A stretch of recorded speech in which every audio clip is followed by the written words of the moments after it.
On me demande de dire un mot pour les Shiva du Rav Nautique. Qu'est-ce que je veux dire sinon que le Rav Nautique, c'est dans notre vie le souffle de la Géoula également, au quotidien.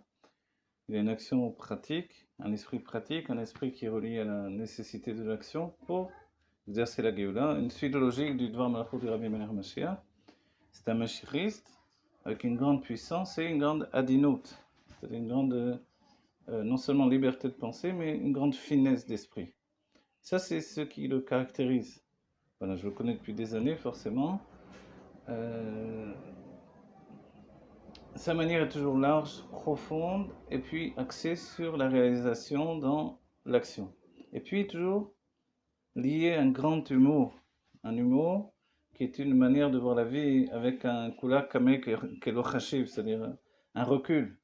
Ce recul face à la situation de l'acceptation de la Géoula, mais dans la réalité quotidienne. Voilà, et ça c'est le Rav Nautique.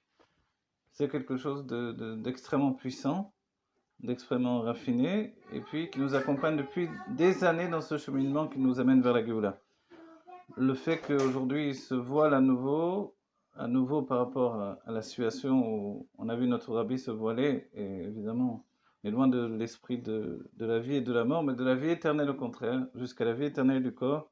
Le Rav Nautique a prouvé que même quand il y avait une difficulté de base physiquement et qu'il a souffert sans doute d'une maladie infantile, malgré ça, il n'y avait rien en lui qui ne l'a empêché de continuer, d'affirmer l'attachement au Rabbi et d'être l'un des plus puissants dans l'accomplissement de la shlichut.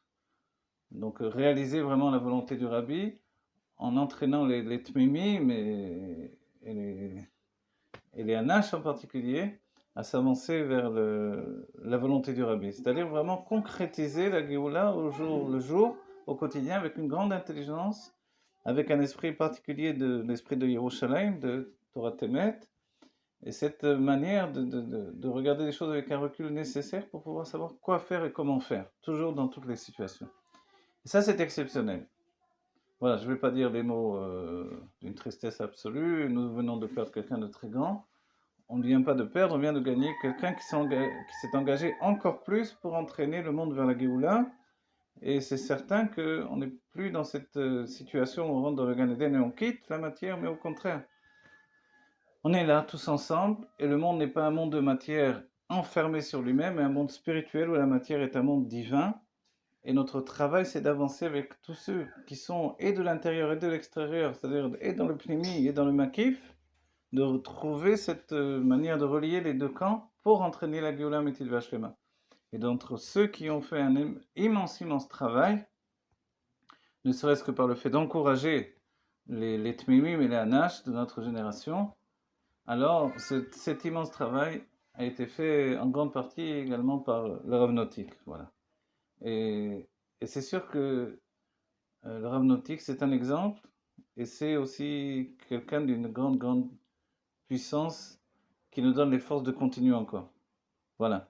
Toujours avec le sourire, toujours avec le mot juste, avec la finesse d'esprit, avec comme on dit, de savoir ouvrir les yeux pour voir la Nekuda de Géoula qui est dans chaque élément de notre Gola, pour faire pénétrer la Géoula, le Aleph, qui fait que cette Gola est une Géoula. Voilà, ne jamais se retirer du monde et toujours faire avec les Kélim du monde, ça c'est vraiment le Rav Nautique. Voilà, c'est sûr que avec lui, de l'autre côté maintenant de la barrière, on va dire, alors, on a encore plus de force et plus de possibilités d'entraîner la Géoula. À nous, de l'intérieur, de travailler, et le Makif et le Pnimi doivent se réunir pour venir à bout de cette lutte, pour que ce soit enfin la Géoula Métiv Hashema, Tref Men Mamash, avec le dévoilement du Rabbi Melech Mashiach. Melech Mashiach.